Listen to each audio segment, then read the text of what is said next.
I'm just gonna close my eyes and pretend that I'm not here. All these empty faces talking about problems, I don't care. I can't wait till sundown cause my body's aching.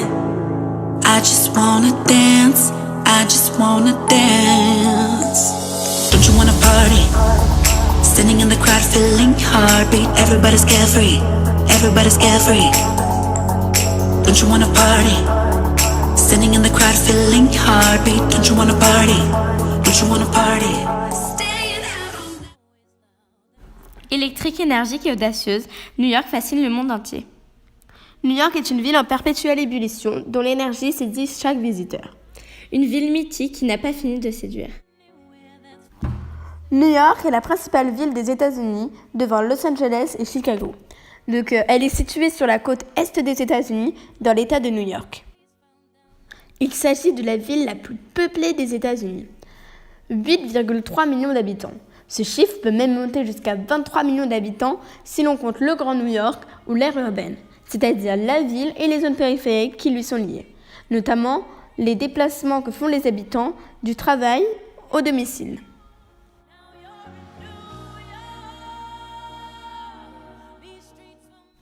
New York est une ville qui concentre de multiples fonctions de commandement, économiques, financières et culturelles, et politiques. La ville attire et rayonne à l'échelle du pays, mais aussi à l'échelle mondiale. On dit que c'est une métropole. Manhattan est à la fois une île et un arrondissement qui compose New York. Il est certes le plus petit, mais le plus densément peuplé. Il constitue aujourd'hui le centre financier, culturel et touristique de New York. Ce CBD, ou Central Business District, est facilement identifiable grâce à ses gratte-ciels et ses tours de bureaux en verre et en acier.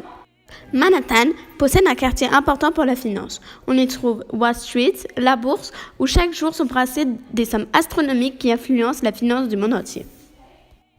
C'est aussi dans ce quartier d'affaires que se prennent des décisions économiques à l'échelle mondiale. De nombreuses entreprises, connues dans le monde entier, y ont leur siège social. On y trouve aussi le siège de l'ONU.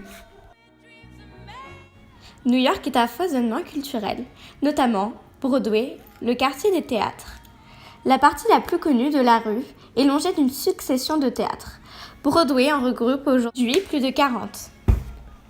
On peut voir des centaines d'enseignes et d'affiches lumineuses, des salles de spectacle. Un autre endroit où tout clignote et scintille, c'est Times Square. C'est une des attractions les plus connues de New York. Très touristique. C'est l'attraction la plus visitée dans le monde, avec 39 millions de personnes par an. Brooklyn. Il s'agit du district le plus peuplé de New York, environ 2,5 millions d'habitants. Aussi, il est séparé de Manhattan par l'un des ponts les plus connus du monde, le Brooklyn Bridge, qui surplombe l'East River, quartier très culturel au centre-val blanc, afro-américain, asiatique, ibérique, en toute harmonie. Il était autrefois un quartier un peu malfamé, mais c'est aujourd'hui un des quartiers les plus en vogue. Vous adorerez vous promener dans ces rues aux maisons, en gris très rouge et très typique. Le Queens. Le district du Queens partage Long Island avec Brooklyn et s'étale aussi sur les autres îles de la Jamaica Bay. Il est relié à Manhattan par le pont de Queensboro. D'un point de vue touristique, le Queens n'offre pas autant d'attractions que Manhattan. Toutefois, le quartier dispose d'une histoire et d'une culture et reste un endroit incroyable à découvrir et à explorer. Le Bronx. Le Bronx fait partie de New York depuis 1874. Et bien que l'arrondissement est presque 2 fois plus grand que Manhattan, à savoir 109 km², il compte moins d'habitants. Le Bronx se situe dans la partie nord de la ville et l'arrondissement est séparé de Manhattan par la Harlem River. Le nom vient du néerlandais, né en Suède, Jonas Bronck, qui a colonisé le territoire pour la première fois en 1639. Pendant les années 70, le Bronx était une zone presque inhabitable à cause du taux de chômage important, de la violence et des trafics de drogue.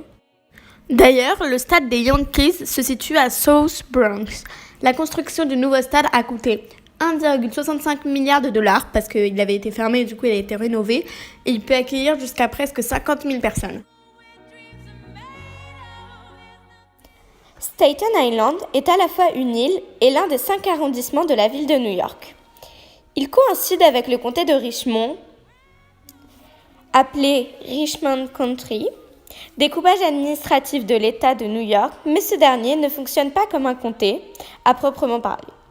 En effet, il n'a aucun pouvoir et dépend entièrement de l'autorité municipale. Staten Island est l'arrondissement le moins urbain de la ville de New York. En 2013, sa population était de 472 000 habitants. Architecture. New York comporte beaucoup de gratte-ciel. L'architecture y est très diversifiée. La 5e avenue de New York est l'une des avenues les plus célèbres au monde. L'Empire State Building est situé à l'angle de la 5e avenue et de la 33e rue. C'est en 2007 que c'est devenu le gratte-ciel le plus haut de New York. Il possède 102 étages, 73 ascenseurs et sa hauteur atteint les 440 mètres avec l'antenne. Il fut construit en 1930-1931 en pleine dépression pour devenir le plus haut gratte-ciel du monde. Il est redevenu le plus haut gratte-ciel du monde en 2001 après l'effondrement des tours jumelles. On peut monter à son sommet et voir le panorama sur la ville. La Statue de la Liberté fut construite en France et offerte par le peuple français en signe d'amitié entre les deux nations. Pour célébrer le centenaire de la Déclaration d'indépendance américaine, la liberté éclairant le monde, le plus connu sous le nom de Statue de la Liberté, est l'un des monuments les plus célèbres des États-Unis. Cette statue monumentale est située à New York, sur l'île de Liberty Island, au sud de Manhattan. Maintenant, parlons de la démographie de New York. La ville de New York est la ville la plus peuplée des États-Unis, avec une population 2 fois supérieure à la deuxième ville du pays, Los Angeles. Centré autour de la ville de New York, le Grand New York ou New York Metropolitan Area est l'aire urbaine la plus peuplée des États-Unis et la 3e du monde derrière Tokyo et Mexico. Cette région s'étend sur États: New York, New Jersey, Connecticut, Pennsylvanie. Au milieu du XVIIIe siècle, New York est moins peuplé que Boston et Philadelphie. Mais le développement du commerce, de l'industrie et l'arrivée de millions de migrants européens provoquent un fort accroissement démographique au siècle suivant. En 1830, New York devient la plus grande ville des États-Unis avec environ 200 000 habitants. La population new-yorkaise dépasse celle de Paris à la fin des années 1880. Après la Seconde Guerre mondiale, la population urbaine diminue à cause de l'exurbanisation et des difficultés sociales, soit une baisse d'environ 10%. Mais dans les dernières décennies du XXe siècle, la population augmente à nouveau. Ainsi, entre 1990 et 2000, la population de la ville a gagné 685 000 habitants grâce à l'immigration. Au milieu du XIXe siècle, plus de la moitié des New-Yorkais étaient nés à l'étranger. Entre 1820 et 1890, plus de 10 millions d'immigrants, essentiellement irlandais, allemands et italiens, s'installèrent dans la métropole. C'est également au XIXe siècle que New York se positionna comme premier centre des affaires du pays. La vocation financière de la métropole se développa avec la création de la Bank of New York en 1795 et l'ouverture de la bourse en 1792. Broadway devint l'artère commerçante de la ville.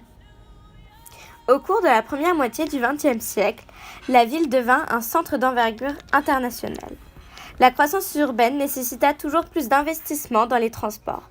Avec la multiplication des sièges sociaux d'entreprises et le manque de place, les gratte-ciels se multiplient dans 2 quartiers, le sud de Manhattan et Midtown.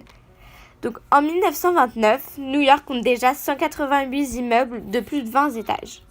Le Chrysler Building et l'Empire State Building deviennent des symboles de la modernité new-yorkaise dans l'entre-deux-guerres.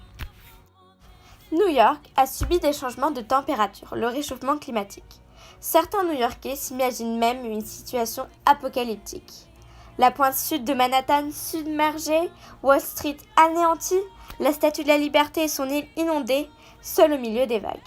La montée du niveau de la mer, après avoir monté de 30 cm depuis 1900, pourrait gagner encore 70 cm d'ici 2075 et 1,80 m d'ici 2100. Apocalyptique, mais hélas envisageable. Malgré toutes les qualités de New York, on y trouve quand même un point négatif à y vivre. Le système de santé, comme chacun le sait, la couverture française est l'une des meilleures du monde, ce qui n'est pas vraiment le cas aux US. La sécurité sociale est inexistante ou presque. Les mutuelles sont chères et ne couvrent jamais la totalité des frais. Ici, bien entendu, pas d'arrêt maladie. Par contre, il y a en général un concept de sick days, c'est-à-dire un nombre de jours par an, environ 5, tout dépend des employeurs. Où tu peux être absent, notamment en cas de maladie, mais sans justificatif demandé. Si tu as mal à la tête un matin, tu peux appeler et dire que tu utilises un sick day sans justificatif. Pour celui qui doit s'arrêter plusieurs semaines pour une opération, c'est beaucoup moins avantageux. Finissons quand même avec un point positif sur la ville de New York. Les gens sont loin de la négativité que certains touristes peuvent ressentir de certains Parisiens. Les New-Yorkais sont toujours prêts à aider quoi qu'il arrive, même après une journée fatigante. Ils sont toujours prêts à discuter et seront toujours contents de rencontrer des gens venus d'ailleurs. La mixité. Il est vrai que certains quartiers restent très ethniques, mais dans l'ensemble, la mixité des communautés est assez évidente. Les New-Yorkais ont une ouverture d'esprit assez surprenante. Ils peuvent sortir leur iPad dans le métro sans inquiétude ou partager une table dans un bar bondé sans réticence. Ces points positifs et négatifs ne reflètent évidemment pas la ville de manière précise. D'autres éléments peuvent s'y rajouter.